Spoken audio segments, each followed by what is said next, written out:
there are tearjerker films. The most famous one was the 1983 film that with Nicholson and Shirley MacLaine. What's the one, the real weepy one?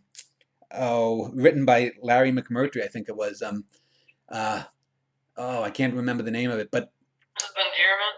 what? Terms of Endearment. Terms of Endearment. Yeah, that's it. Yeah, I think that was Larry McMurtry. But I'll tell you, a great work of art, and one of the few times I've maybe cried a half a dozen to a dozen times of all the hundreds or thousands of films that I've seen. One of the times that I cried was in 2001: A Space Odyssey, when after he's been locked out of the spaceship by Hal the computer, the Keir Delay character Bowman makes his way back into the spaceship, and basically it's a countdown to Hal's death, and you can hear Hal saying, uh, uh, Dave, what are you doing, Dave? What are you doing, Dave? Dave goes into this giant reddish hued computer room, and he starts slowly pulling out, I guess, the cartridges. Again, this is 1968, so they have these huge cartridges, and slowly but surely, Hal starts regressing back to his childlike state, and he starts singing a song. And then eventually, when Hal is kaput, we see the video that says why they were really sent on this mission. But I remember thinking to myself, how sad it was. Here I'm watching de facto what seems to be a murder, and it's a justifiable homicide,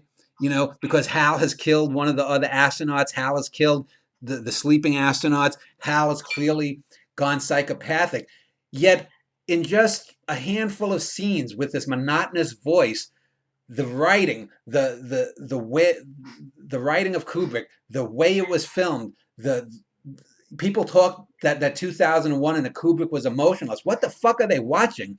2001, that's a devastating scene. And I remember as a 10 or 11-year-old watching that on the late night movie, I think in 75 or 76, and being really saddened and choking up, because here is a sentient creature, a creature that in some ways is probably greater than mankind, and yet he has stumbled and he has fallen into an abyss, and now he's being executed. And that said something about the nature of life, the nature of fallibility, that even this supposedly infallible being or creature or sentience has failed, and that's what film can do. And it would be and I've read 2001, the book, and the scene of Hal being disconnected is nowhere near as effective.